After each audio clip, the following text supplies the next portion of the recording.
Levítico capítulo 3 diz assim: Se a oferta de alguém for sacrifício pacífico, se a fizer de gado, seja macho ou fêmea, oferecê-la-á sem defeito diante do Senhor. E porá a mão sobre a cabeça da sua oferta e a imolará diante da porta da tenda da congregação, e os filhos de Arão, os sacerdotes, aspergirão o sangue sobre o altar ao redor. Do sacrifício pacífico fará oferta queimada ao Senhor, a gordura que cobre as entranhas e toda a gordura que está sobre as entranhas. Como também os 2 rins, a gordura que está sobre eles, e junto aos lombos e ao redenho sobre o fígado com os rins, tirá-lo-ás. E os filhos de Arão queimarão tudo isso sobre o altar, em cima do holocausto, que estará sobre a lenha do fogo. É oferta queimada, de aroma agradável ao Senhor.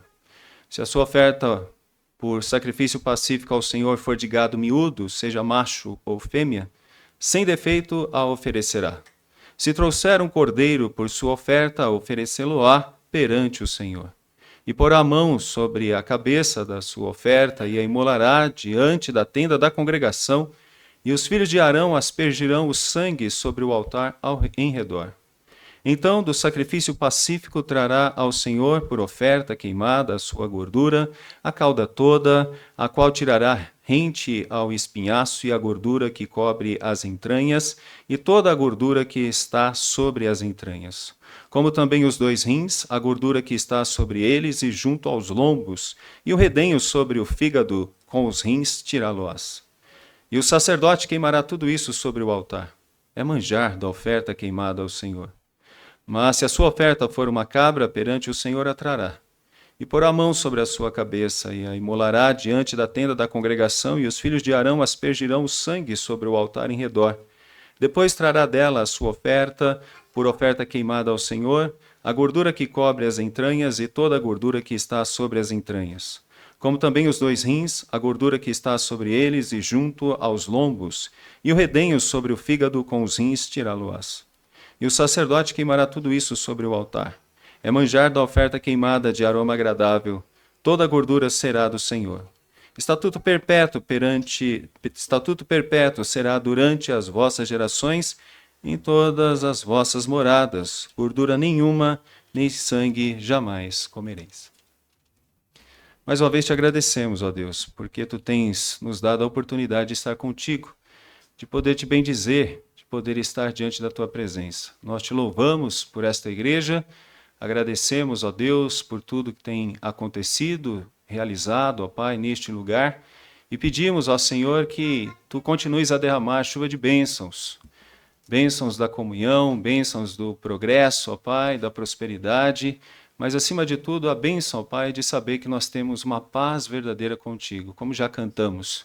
Uma paz que nos traz, Senhor, o verdadeiro sentido da vida, pois é bom estar de bem contigo. Nós te louvamos por isto e que sempre ouçamos a tua palavra, nos fazendo entender a importância desses momentos, ó Pai, dos momentos que temos contigo. Nós te agradecemos e louvamos, pedindo a tua direção para o entendimento desta passagem e que tão somente o teu Santo Espírito nos esclareça as tuas verdades. É o que pedimos e rogamos em nome de Jesus. Amém. Você bebeu essa água?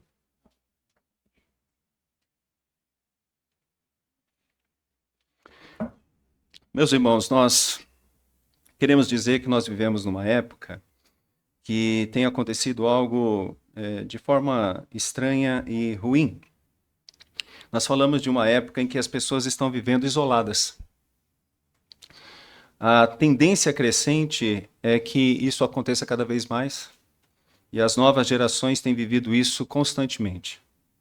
Ido para um apartamento, se isolado, se fechado em sua casa e deixado de conviver em comunidades maiores, muitas vezes distante dos seus pais, e chamando como única companhia um cachorro, uma cachorrinha, um gatinho, uma gatinha, nada contra esses bichinhos, são maravilhosos, nós gostamos disso, mas eles não dão tanto trabalho quanto conviver com outros seres humanos.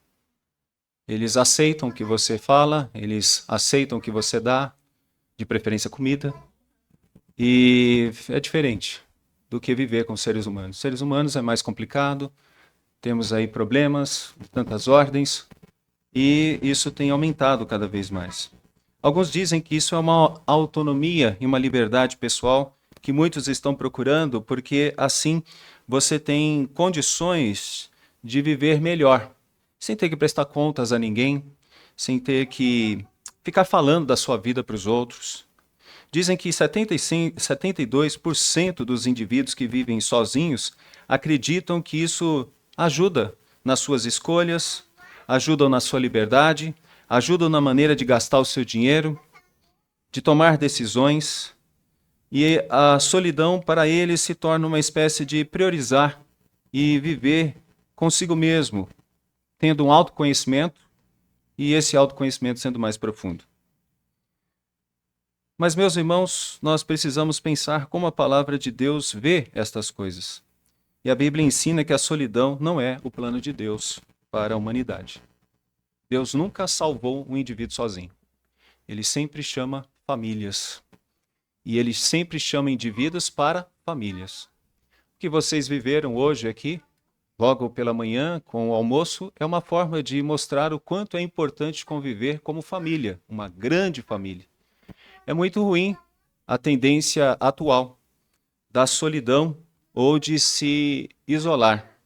A palavra de Deus nos mostra que é importante termos comunhão uns com os outros. O povo de Israel foi salvo como uma grande família. E depois, quando Cristo estabelece a continuidade da igreja por meio da vida dos apóstolos, em pouco tempo nós temos uma grande família. Uma família que vivia e que tinha tudo em comum. Partiam o pão de casa em casa, se davam bem, e com isso todos contavam com a simpatia daquele povo. Nós temos, meus irmãos, que objetivar a ideia de um grande convívio social. Mas esse grande convívio social não pode começar por nós mesmos. Nós não podemos viver socialmente bem só por nós mesmos. Uma comunidade de amigos de bairro faz isso e faz muito bem. Pessoas, muitas vezes, numa empresa, conseguem viver até muito bem numa empresa, em alguns lugares. A nossa comunhão começa por um sentido único. Por que estamos unidos? Por que estamos juntos? Porque Deus quer um povo para Ele e um povo que o adore, e um povo que o sirva, e um povo que viva para Ele. Esse povo vive em comunhão uns com os outros, mas vive em comunhão principalmente com Ele. Entender o texto de Levítico é importante para a gente perceber o valor de tudo que nós estamos dizendo aqui. Todos aqui já leram o texto de Levítico todinho? Todos? Já? Entenderam o texto? Entenderam? Meus irmãos, o texto de Levítico é muito interessante para nós, porque ele, na verdade, é uma continuidade. Muitas vezes algumas pessoas pensam que é um livro escrito à parte, mas não, a Torá toda é uma continuidade. A divisão ocorre para a nossa forma didática de perceber. Ela aconteceu em alguns momentos, por exemplo, quando a Septuaginta foi escrita, foi feita uma divisão. Mas, na verdade, o livro ele é um só. E esse livro ele está continuando algo que começa no capítulo 40, o capítulo 40 de Êxodo. No capítulo 40 de Êxodo, nós vamos ver o tabernáculo sendo levantado. E é importante que a gente veja os versos de 34 em diante do capítulo 40 de Êxodo. Diz assim: Então a nuvem cobriu a tenda da congregação e a glória do Senhor encheu o tabernáculo. Moisés não podia entrar na tenda da congregação porque a nuvem permanecia sobre ela e a glória do Senhor enchia o tabernáculo. Moisés não podia entrar naquele lugar que foi preparado com tanto carinho. E ele não podia entrar porque não havia acontecido algo importante. E o que deveria ter acontecido antes da entrada de qualquer homem, até mesmo Moisés, que tinha uma comunhão tremenda com Deus? Era necessário o sacrifício. No capítulo 1 de Levítico, verso 1 e verso 2, nós vamos entender que só depois disso começa a ter um acesso ao tabernáculo. Chamou o Senhor a Moisés e da tenda da congregação lhe disse: Fala os filhos de Israel e dize-lhes: Quando algum de vós trouxer oferta ao Senhor, trareis a vossa oferta de gado de rebanho ou de gado miúdo. Meus irmãos, aqui está a possibilidade de ter acesso a Deus. A possibilidade de ter acesso a Deus somente depois da oferta. Essa oferta, como nós podemos ver no capítulo 1, é uma oferta de sangue. Um animal grande, um animal miúdo, ou então pássaros, que eram sacrificados, e desta maneira, esses animais queimados totalmente, dava acesso a essas pessoas a terem um encontro verdadeiro com Deus. Então, o livro de Levítico é um livro que ensina a como ter acesso a Deus e como esse acesso pode ocorrer pelos méritos de ofertas que eram sacrificadas a Deus e que dava acesso. Lembre-se bem, sem derramamento de sangue, não há como ter paz com Deus. Somente por meio de derramamento de sangue haveria a possibilidade de ter comunhão. Então, o que esse livro está mostrando para a gente? Está mostrando o resultado de um processo maravilhoso no qual Deus está resgatando um povo para adorá-lo. Então, o tema de hoje é salvos para adorar. Fomos salvos para ter um contato com Deus num processo contínuo de adoração. Foi para isso que nós fomos salvos. Nós fomos salvos para ter este momento especial com Deus, agora no tempo e também na eternidade. Nós podemos, meus irmãos, perceber que o texto que nós temos, ele é o meio de um grande texto maior. No primeiro texto, nós temos Levíticos. Depois, no segundo texto, nós temos Êxodo. No terceiro texto, nós temos Levítico. No quarto texto, nós temos Número. E no quinto texto, Deuteronômio. Esse texto, que está no meio de todos eles, ele mostra a transição entre um povo que foi resgatado para agora caminhar para um encontro definitivo com Deus. Nesse período aqui, nesse meio termo, nós temos Deus dizendo: por que vocês foram resgatados? Vocês foram resgatados para me adorar. Parece algo egoísta? Não, ele é Deus. E ele faz o que ele quer com as suas criaturas e com os seus servos. Ele quer que nós o adoremos, que nós o sirvamos. Então, nesse contexto, nós podemos observar o seguinte: se nós olharmos para Gênesis, nós vamos ver um povo sendo colocado no final daquele texto como escravo. E aquilo não foi ruim. Foi uma maneira de preservar o povo para que ele se tornasse um grande povo e depois fosse resgatado. Esse povo que foi resgatado da escravidão, eles foram resgatados por meio de um levita, que foi levantado por Deus para exercer essa função. Em Êxodo capítulo 2, versos de 1 a 8, diz assim: foi-se um homem da casa de Levi e casou com uma descendente de Levi. E a mulher concebeu e deu à luz a um filho, e vendo que era formoso, escondeu por 3 meses. Não podendo, porém, escondê-lo por mais tempo, tomou um cesto de junco, calafetou, e com betume e piche, e pondo nele o menino, largou-o no carriçal à beira do rio. De quem estamos falando? Moisés. É um levita, filho de levitas. E, meus irmãos, no processo de salvação, esse homem vai ser importante, porque é da tribo dele que vai vir toda a explicação a respeito de como esse povo que está sendo resgatado para ter uma comunhão com Deus. É importante que se diga que agora, no segundo livro, que é o livro de Êxodo, qual é o objetivo desse resgate? Se nós abrirmos a Bíblia em Êxodo 5, versos de 1 a 3, nós vamos perceber. Êxodo 5, versos de 1 a 3, diz assim: depois foram Moisés e Arão e disseram a Faraó: assim diz o Senhor, Deus de Israel. Olha só a ordem. Deixa o meu povo, deixa ir o meu povo, para que me celebre uma festa no deserto. Vocês estão entendendo que vocês estão numa festa? Estão entendendo? Essa é a festa. A melhor festa que alguém poderia estar comemorando. Deus está dizendo: deixe o meu povo para que celebre uma festa no deserto. O faraó vai responder: quem é o Senhor para que lhe ouça a sua voz e deixe ir a Israel? Não conheço o Senhor, nem tampouco deixarei ir a Israel. Meus irmãos, se todas as pessoas que estão nesse bairro soubessem o que está acontecendo aqui, elas viriam para cá. Mas porque muitas delas são como Faraó, elas estão dizendo, eu não sei por que eles estão fazendo aquilo. Eu não sei por que eles estão deixando a casa deles e se reunindo ali naquele povo e vendo uma pessoa falar e fica ali sentado. Por que eles estão fazendo aquilo? É porque eles não conhecem esse Senhor. Eles não sabem quem é Deus. E se eles olharem para essa reunião, eles vão dizer, é triste, né? Não tem um bolo, não tem um churrasco, não tem um samba, né? Não tem nada. Por que está tão triste assim? Eles não estão entendendo que, na verdade, nós estamos celebrando uma festa. O povo de Israel foi chamado para celebrar uma festa. E eles prosseguiram. O Deus dos Hebreus nos encontrou. Deixa-nos ir, pois, a caminho de 3 dias ao deserto para que ofereçamos sacrifícios ao Senhor, nosso Deus. E não venha ele sobre nós com pestilência ou com espada. Ou seja, esse povo sabia que uma das coisas mais importantes para eles era estar com Deus.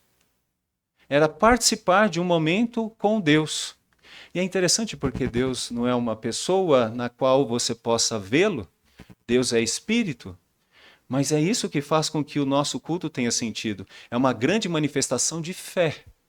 Nós não estamos aqui adorando essa música ou vendo coisas, pessoas. Os nossos olhos aqui contemplam o Deus verdadeiro e é por isso que nós estamos aqui.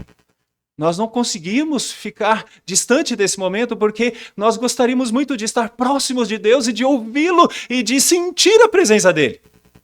E é o que acontece quando você oferece um culto em espírito e em verdade, que é como nós estamos fazendo aqui.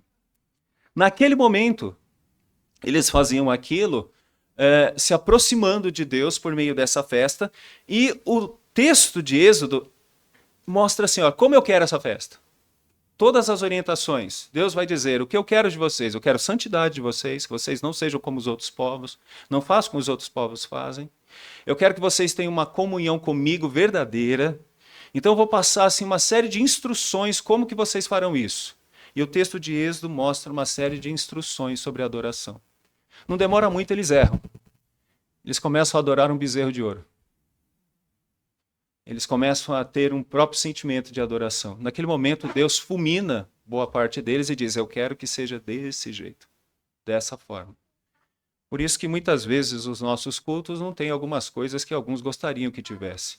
Porque nós temos uma preocupação de fazer com que aquilo que estejamos fazendo em culto seja mais próximo de todo esse contexto bíblico para que a gente possa ser fiel a Deus.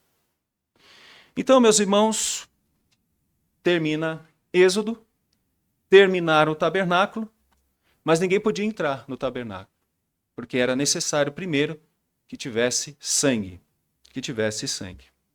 Se nós lêssemos Hebreus capítulo 1, nós observaríamos que boa parte do texto de Hebreus de capítulo 1 é dedicado para dizer que Jesus Cristo é superior aos anjos. É muito importante você entender isso, para entender esse texto de Levítico também. Porque se nós transmitíssemos aqui uma planta do templo, vocês verificariam o seguinte, o templo tinha 3 espaços específicos. O primeiro espaço era onde as ofertas eram levadas, na porta do tabernáculo. Do templo do tabernáculo. Naquela primeira porta havia uma cortina grande. E ali, naquela cortina, havia uma pintura gigantesca de querubins. Esses querubins mostravam de maneira bem nítida uma das principais coisas do texto de Gênesis. No capítulo 1, no capítulo 2, no capítulo 3, nós vamos observar que o homem quebra a sua comunhão com Deus. E o homem é expulso do paraíso. E para que o homem não voltasse para aquele lugar, foram colocados querubins, que fazia com que o homem não tivesse acesso. Eles tinham medo de querubins. E esses querubins tinham espadas flamejantes. Essa é uma das formas para a gente mostrar que é difícil ter comunhão com Deus. E na primeira porta do templo haviam querubins estampados. Então depois nós vamos observar, tinha um altar onde as ofertas eram queimadas, havia uma bacia onde os sacerdotes se lavavam, e depois havia uma outra parte para a tenda. Nessa parte da tenda havia também cortinas. E o que tinha nessas cortinas? Estampado? Querubins. Querubins de novo. Era para mostrar a separação entre o homem e Deus por causa do pecado.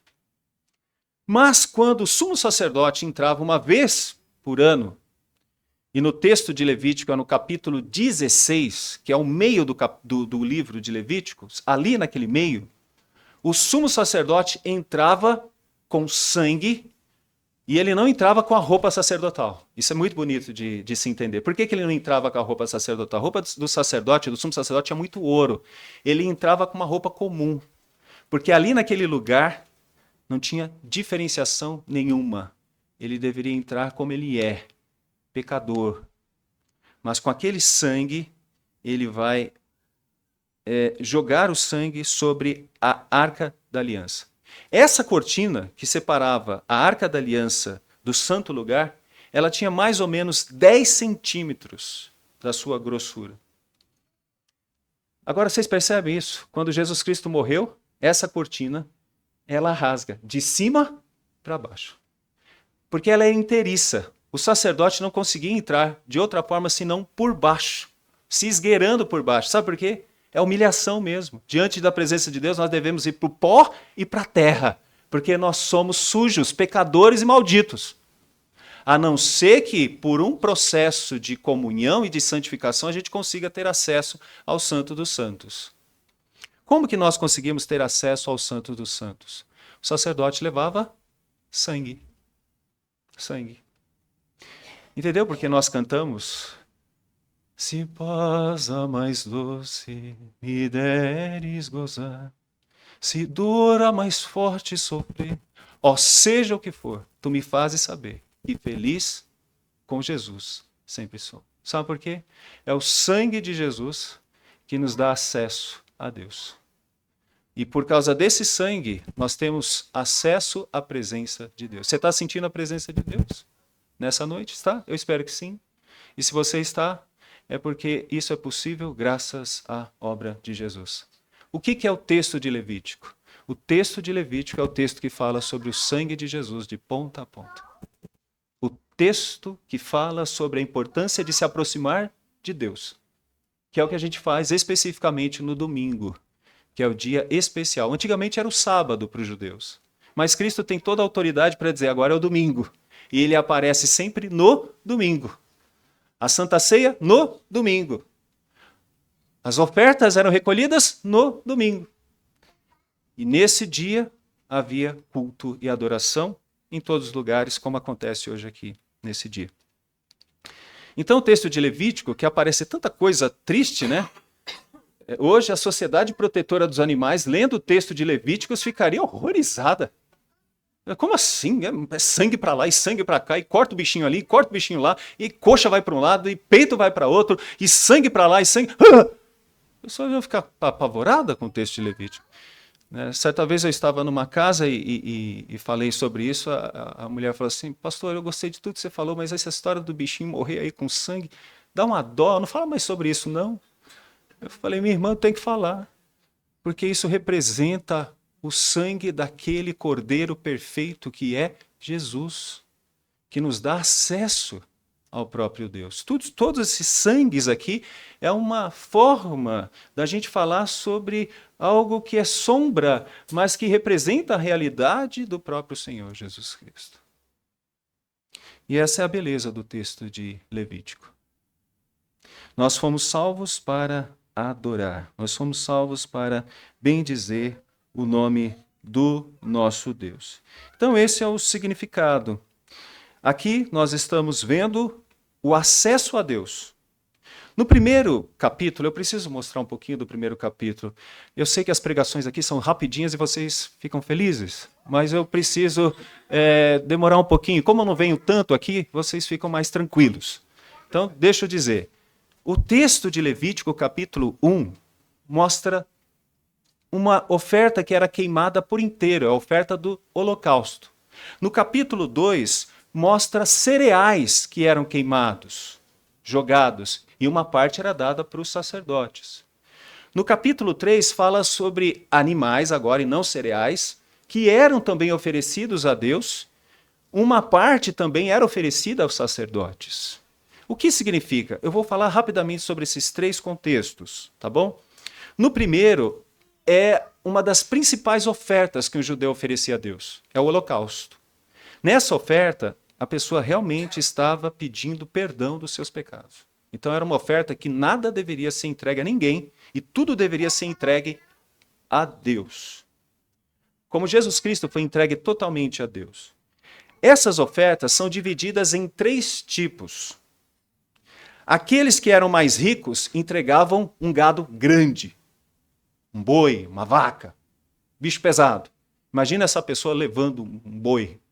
Ela levava.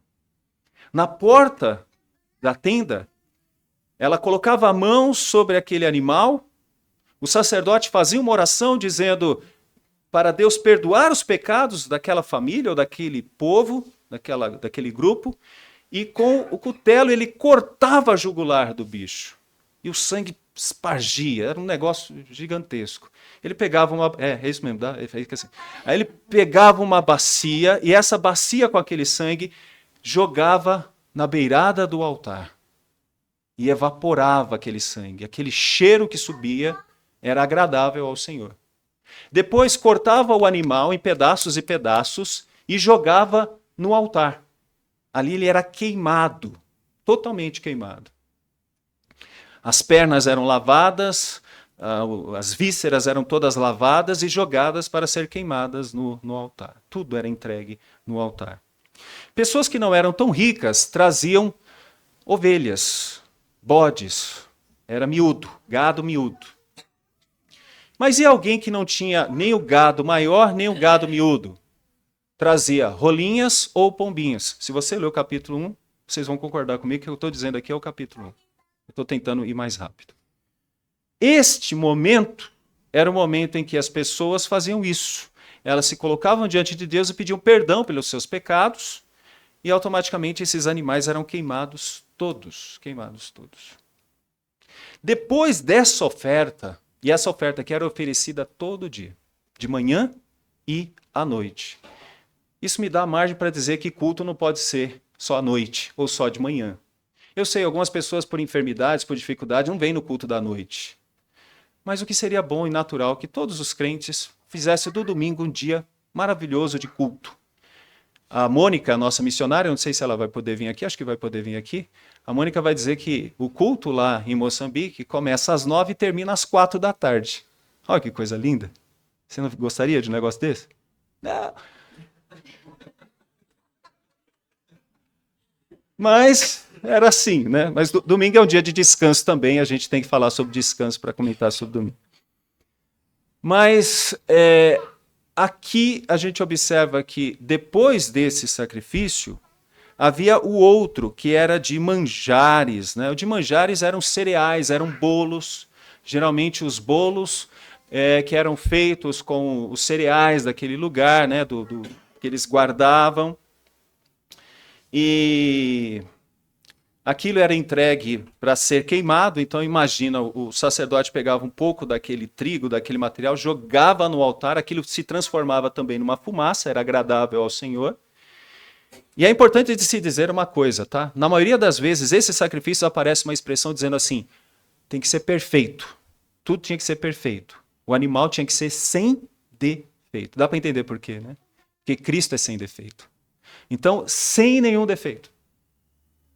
Tudo tinha que ser da melhor forma possível, da melhor maneira possível. E aí, meus irmãos, no capítulo 3, volta a se queimar uma parte dos animais. Eram ofertas pacíficas. No capítulo 2 e no capítulo 3, essas ofertas não eram por pecado, mas eram ofertas de gratidão. Gratidão por bênçãos que tinham recebido. E deixa eu dizer qual é a principal bênção que eles tinham recebido. É o que nós vamos cantar nos cânticos aqui posteriormente. Eles estavam separados de Deus, inimigos de Deus.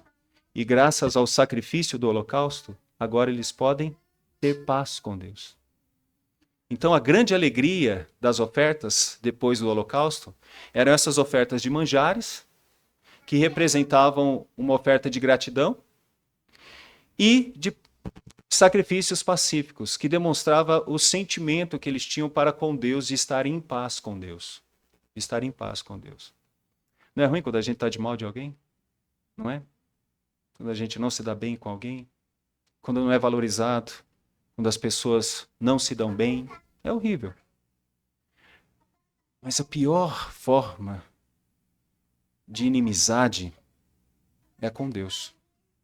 Então essas ofertas posteriores, elas são ofertas de pessoas que estão em paz com Deus. Sabe quando você está em paz com Deus e você está interessado nele? Tão interessado nele? Essas ofertas eram assim. Agora, eu preciso dizer que nas ofertas pacíficas não podia ser dado pombinhos ou rolinhas.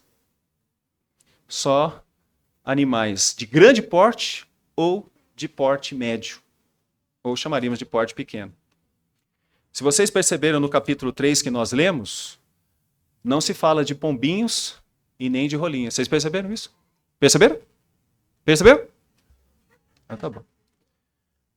Esses animais eram animais para aqueles mais pobrinhos, que pegavam uma pombinha e o sacerdote, de novo vocês vão ficar tristes, viu? Ele estourava a cabeça da pombinha e derramava o sangue dela sobre o altar. Depois ele abria ela com os dedos, com as unhas. Imagina como é que era o sacerdote daquela época, com as unhas dele, né? Imagina, abria e jogava também para ser queimado todo. Mas nas ofertas pacíficas não tinha isso. Por que que não tinha isso? Porque tinha um sentimento ali, um sentimento. Então deixa eu dizer qual é o sentimento. Quando você ama a sua esposa, você dá qualquer coisa para ela? Não? Não, né? Você dá o melhor, não é? Ou deveria ser assim, né? Eu quero dizer para vocês, quando eu comecei a namorar a Diz, eu fiz um voto comigo mesmo, né? A cada aniversário de namoro, eu entregava uma dúzia de rosas colombianas. É caro. Me arrependi do voto. Mas eu fazia isso todo dia 26 do mês. Porque eu comecei a namorar com a Diz no dia 26 de setembro de 2002. Às 16 horas. Oh, não. E o que aconteceu foi o seguinte, né? Já há um tempo casado com a Diz, eu falei assim, Diz, eu trago flores aqui, eu não vejo uma alegria tão grande assim, né? Ela falava assim, não, eu gosto de chocolate. Fiquei 12 meses dando flores e eu soube no final que eu conquistei foi a mãe dela. Que ela gostava muito das rosas. Lídia, né? Mas se eu quero agradar a minha esposa, eu chego com uma barra de chocolate. Boa. Olho, regalo, olhão, assim. Não é assim que é quando você ama alguém, você não gosta de fazer o melhor para essa pessoa? Não é? Quando você ama alguém, você não gosta de fazer o melhor para ela? Você não dá qualquer coisa, não é?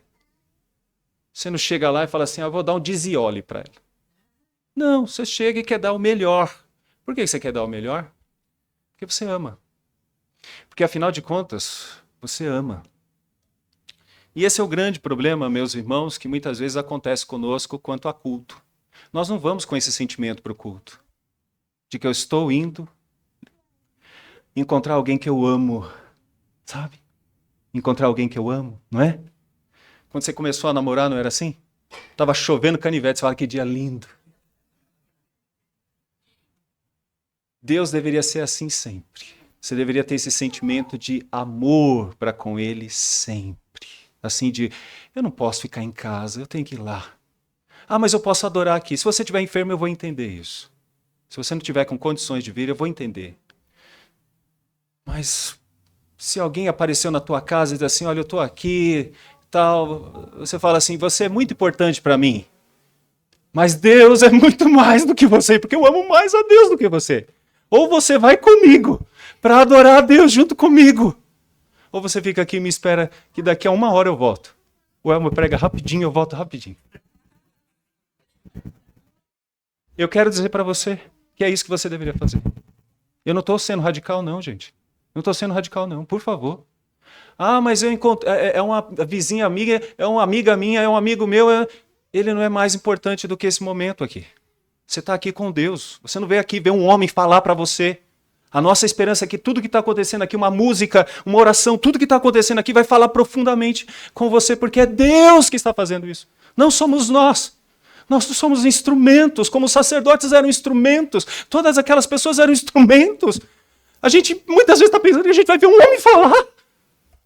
Uma pessoa cantar. Está errado. Nós estamos no encontro com Deus. É um encontro com Ele. É um culto solene com Deus. E muitas vezes a gente fala assim, hoje eu não vou, sabe por quê? Está chovendo muito. Está muito frio. Eu estou com preguiça. Está amarrado. Não é isso que o pentecostal fala? A gente tem que falar essas coisas agora, talvez. Não é? Eu não vou porque hoje é fulano que vai lá. Para com isso. Você não está atrás de homens. Você não está atrás de pessoas. Você está adorando a Deus. É o verdadeiro Deus. Que na sua sabedoria resolveu fazer um momento de adoração num lugar chamado tabernáculo. Depois ele vai para o templo e depois ele vai dizer, sabe onde vai ser? Onde estiver 2 ou 3 reunidos em meu nome, eu estarei lá com eles. E muitas pessoas se empolgam com multidão. Eu vou naquela igreja porque é cheia. Eu vou naquela igreja porque é grande. Não. A nossa alegria é estar no meio do povo de Deus, adorando a Deus. Adorando a Deus. Então, nós fomos salvos para adorar. Agora a gente tem que aplicar a pergunta número 1 do Catecismo Menor. Qual é o fim principal do homem? Glorificar a Deus e glorificar a Deus e gozá-lo para sempre. Esse é o fim principal do homem. Por que nós existimos? Para Deus. Qual é a minha razão de existir? Adorar a Deus, glorificar a Deus. Quer comais, quer bebais ou façais qualquer outra coisa, fazei tudo para o Senhor. Então esse é o sentido. Nesse contexto, nós fomos salvos para adorar. Então vou aplicar aqui o capítulo 3, que é o capítulo que nós estamos estudando, né, nos púlpitos da nossa igreja. Né? Nossa igreja é uma só, viu, meus irmãos? Então, a primeira igreja é aqui a mesma igreja. Então, o que está acontecendo lá está acontecendo aqui, porque nós somos o mesmo povo. E dessa maneira, nós estamos entendendo que tanto aqui como lá, devemos ter a preocupação em fazer do domingo um dia extremamente especial. Um dia de total dedicação a Ele. Se você chega 15 minutos mais cedo, eu gostei muito de ver aqui, viu? Vocês chegam bem cedinho no culto, está todo mundo já arrumadinho, parabéns.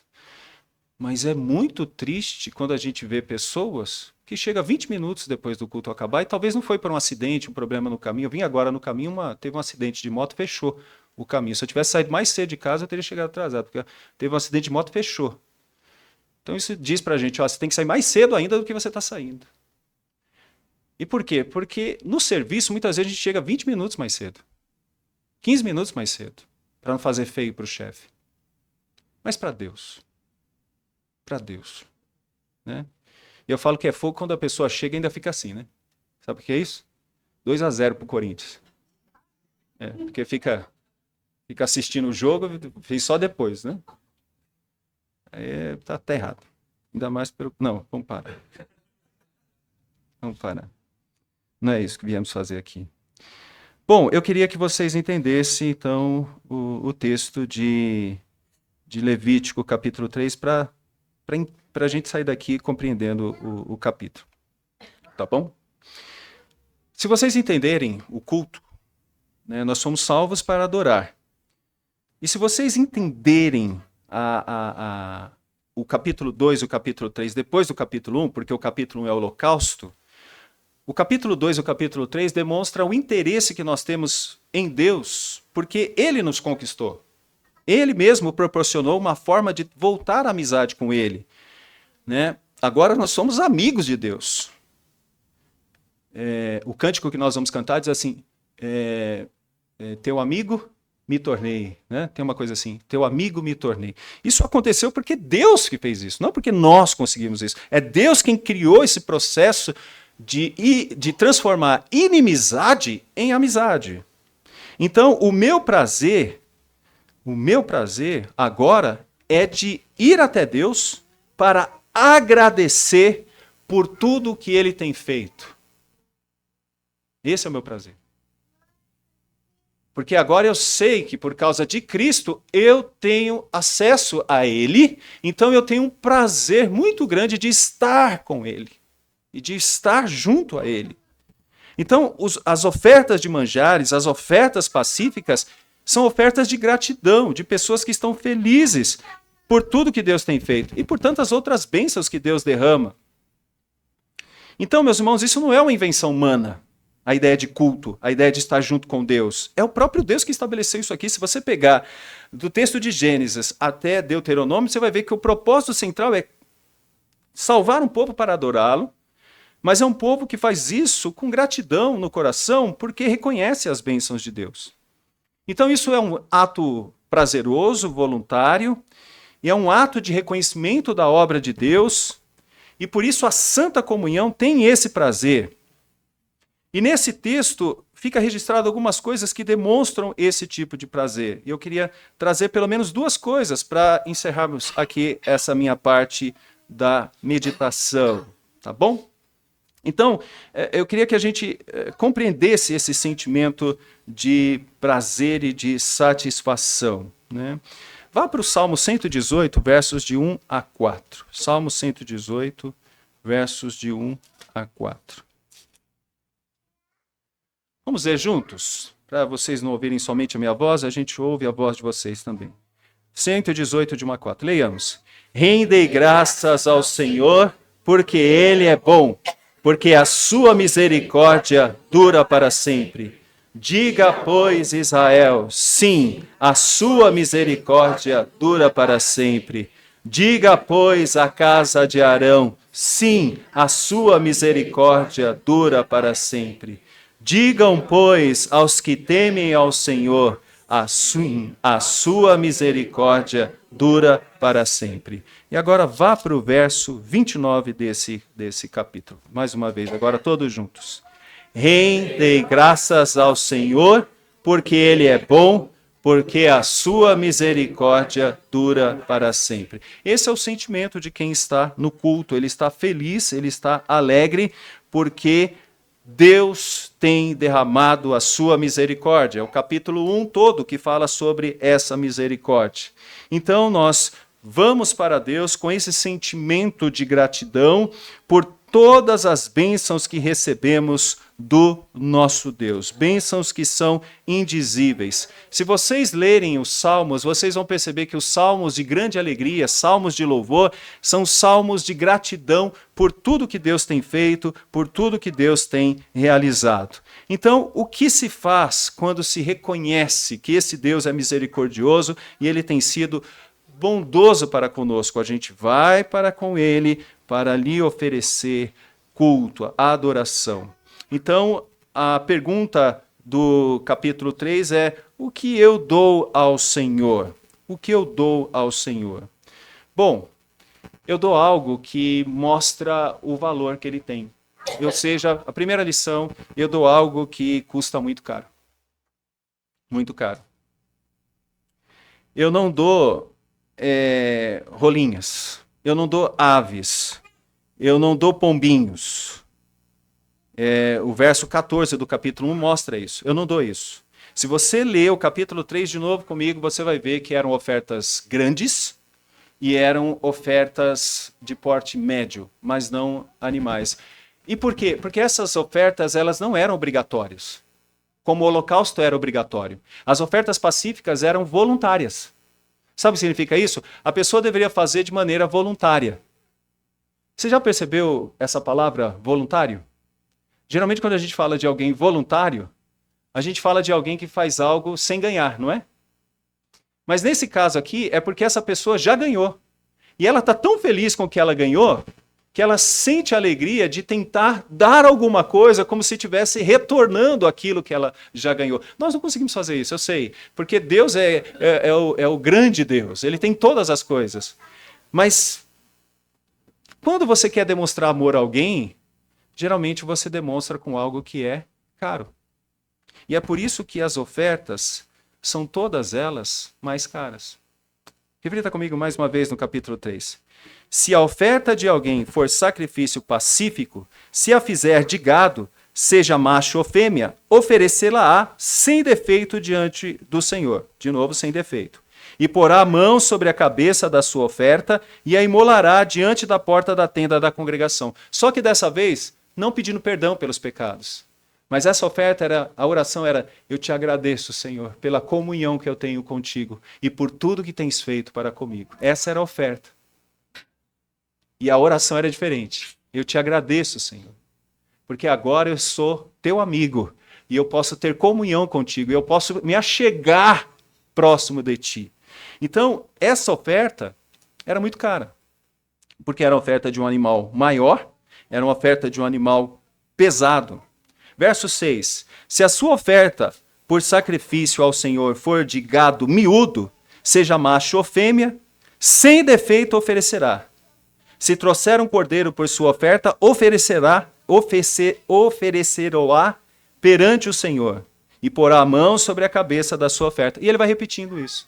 Por que ele está repetindo isso? Porque ele está dizendo: é assim que vocês vão fazer durante todo o tempo que eu quero. Vocês vão fazer dessa forma. Mas vocês vão perceber que não vai aparecer nem pombinha, nem ave, nem rolinha, nada. Por quê? Era algo caro. Quando você está realmente feliz e ama alguém, você gosta de dar algo caro, não é? Você gosta de fazer algo que seja realmente caro, que custe bastante, que tenha um preço e um valor. Então essa é a primeira lição que nós estamos vendo. E não era obrigatório, mas alguém poderia perguntar: pastor, e a pessoa pobre, como é que ela faria? Né? Como é que ela faria? Ela ia ajuntar durante muito tempo. Ia ajuntar, até comprar uma ovelhinha. Talvez seja esse o caso daquela parábola que Natã fala para Davi. É uma pessoa pobre que tinha apenas uma ovelhinha, que provavelmente serviria para sacrificar como oferta de gratidão. Mas aquele rei mau, quando recebe visitantes, pega aquela ovelhinha e mata. E Davi não estava sabendo que era ele próprio. O pobre, ele podia fazer isso, ele guardava para entregar numa oferta pacífica. Então, era algo que sacrificado, era algo sacrificante e era algo que se conquistava com sacrifício. Por quê? É para demonstrar o valor que você está dando a Deus. É como aquela mulher com aquele vaso de perfume, que quando ela pega, ela quebra e joga nos pés de Jesus, e os discípulos, principalmente Judas, dizem: como é que alguém está gastando tanto dinheiro assim com um homem, quando poderia estar dando para os pobres? A gente sabe que Judas, na verdade, estava interessado nele. Estava interessado nele mesmo. Mas por que ela fez aquilo? Nos pés de Jesus? Por quê? Exatamente. Vocês estão entendendo aqui? Depois eu vou para aplicações para que vocês entendam. Essa é a primeira lição. Segunda lição. Você estava dando algo caro e era o melhor desse algo caro. O melhor desse algo caro. Agora eu quero que você preste atenção várias vezes quando hermeneuticamente aparece num texto a mesma expressão. Isso é porque o autor está querendo dar uma ênfase e uma lição para nós com aquela ênfase. Tá bom? Então preste atenção nisso. De todos esses animais vai dizer a mesma coisa. Verso de número 3. Do sacrifício pacífico fará oferta queimada ao Senhor. A gordura que cobre as entranhas e toda a gordura que está sobre as entranhas, como também os rins, a gordura estará sobre eles e junto aos lombos, e o redenho sobre o fígado com os rins tirá-lo-ás. É uma cena horrível, né? Mas o que ele está mostrando aqui é que desses animais, aquilo que seria queimado era a parte mais gorda do animal. A parte mais gorda. Ou seja, naquela época você gostava de picanha com aquela gordurinha, você não ia comer, não. Porque a gordurinha ia para o Senhor. Toda a gordura ia para o Senhor. O que fazia fumaça e cheirava muito, eu não sei se vocês sabem, no churrasco é assim, né? No churrasco é desse jeito. Né? Você fala, nossa, que cheiro de churrasco. É de gordura. Aqui vocês devem ficar com dificuldades, né? Lá na igreja é pipoqueiro. né? Lá na igreja, termina o culto, já tem um cheiro de pipoca. As crianças já ficam todas oriçadas, né? Porque tem um pipoqueiro, aqui é o rapaz do açougue aqui com o cheiro de churrasco, né? Mas era o cheiro que subia porque era da gordura. Da gordura. E essa gordura não poderia ser dada a ninguém. Era somente a Deus. E alguém pode dizer, mas reverendo, não era a pior parte? Naquela época, não. Para Deus era a melhor parte, era a gordura. Significa que para Deus era dado o melhor. Para Deus era dado o melhor. E aí você vai perceber que isso ocorre em alguns momentos do texto. Quando se fala de animais pesados, tudo que era queimado era a gordura, as entranhas, os rins, que eram dados para o altar, para ser queimado no altar. O gado miúdo, da mesma forma. E as cabras, também da mesma forma. Entra a cabra aqui, porque era um animal que também poderia ser oferecido, tendo em vista que não era de holocausto. Então ela poderia entrar também, e alguns comentaristas chegam a dizer que ela poderia até ter defeitos, porque era um animal talvez mais complicado, e os pobres poderiam comprar esse animal para doar para o sacrifício. É uma interpretação possível. Mas o que é importante dizer é que também dentro desses animais era tirado tudo o interior deles para ser queimado e jogado também no altar para ser queimado. Então isso era o melhor. A ponto de o texto terminar no verso 17 dizendo assim, ó, estatuto perpétuo será durante as vossas gerações, em todas as vossas moradas. Gordura nenhuma, nem sangue jamais comereis. Então quer dizer, aquela parte não poderia ser destinada senão a Deus. A Deus. Meus irmãos, isso significa que o sentimento que eles deveriam ter era uma espécie de ilustração. Deixe-me dizer como isso funciona para nós, né? Pega o Salmo 73. O Salmo 73 mostra um pouco disso para a gente, tá bom? O Salmo 73 registra um pouco disso quando fala que o salmista, em determinado momento, ele sente, né, dentro dele algo forte, né? Ele sente algo dentro dele muito forte, né? Ele diz assim, verso de número 18 em diante, ó. Tu certamente os pões em lugares escorregadios e os fazes cair em destruição. E como ficam de súbito assolados, totalmente aniquilados de terror. Como ao sonho, quando se acorda, assim, ó Senhor, ao despertares, desprezará a imagem deles. Verso 21. Quando o coração se me amargou e as entranhas se me comoveram, eu estava embrutecido e ignorante, era como um irracional na tua presença. Era como um irracional na tua presença. Se você abrir em Abacuque, queria ver você abrir em Abacuque sem aparecer aqui, tá bom?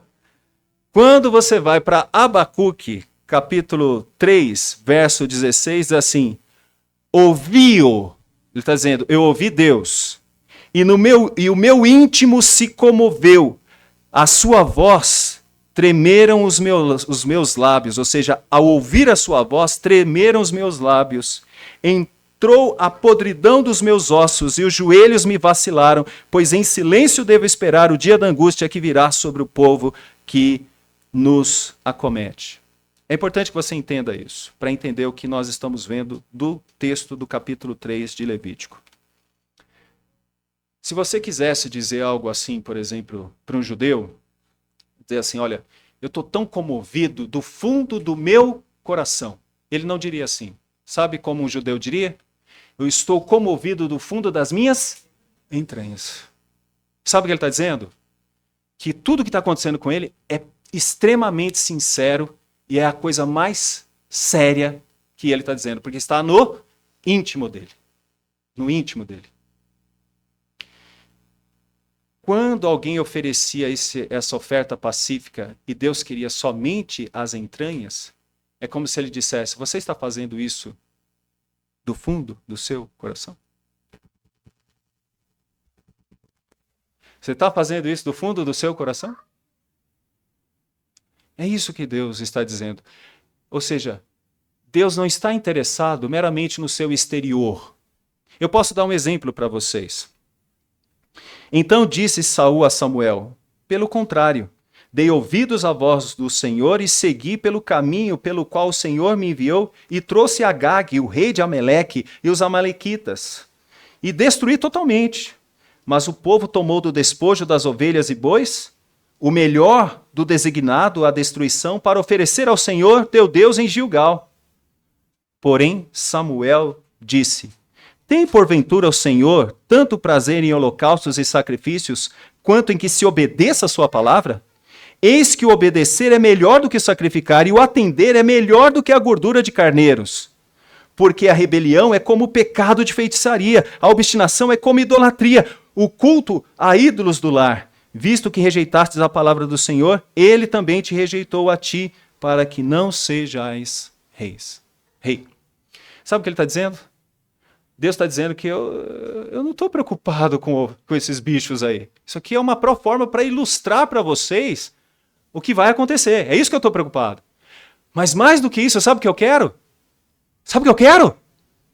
O melhor de vocês. E sabe qual é o melhor de vocês?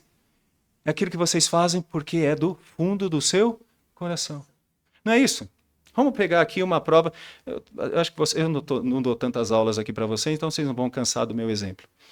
Mas vamos imaginar aqui o seguinte: você é a esposa, pegou o carro do seu marido e aconteceu um acidente, você bateu o carro. Bateu o carro. Você liga para o esposo e diz assim: Daniel, meu querido, não é uma profecia não, viu? Eu bati o carro. E se ele disser assim? É isso aí. E se ele disser: amassou muito? Não, você não vai dizer só um pouquinho, você vai dizer assim: que você está preocupado com o carro, miserável? Eu sou sua mulher, eu sou sua esposa. Qual é a pergunta? Você está bem? Eu te amo, amor.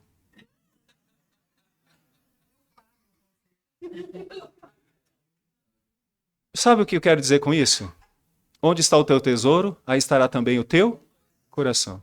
Se uma pessoa no culto só está assim, ó, nossa, já passou 15, hein? O outro pega mais rápido. Se uma pessoa está, meu Deus do céu, eu sou diácono hoje, eu estou aqui em pé o tempo todo.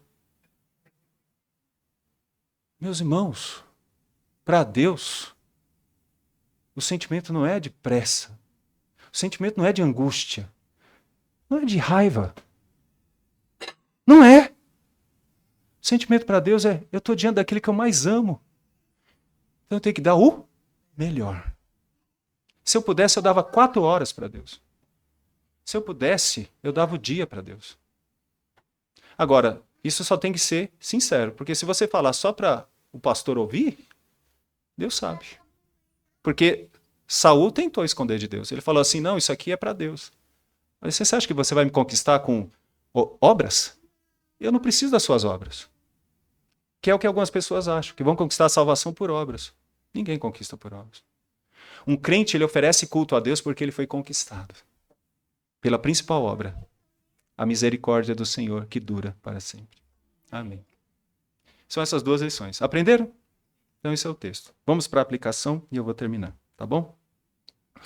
A aplicação, meus irmãos, que eu queria dar para vocês é: o que te custa para servir a Deus?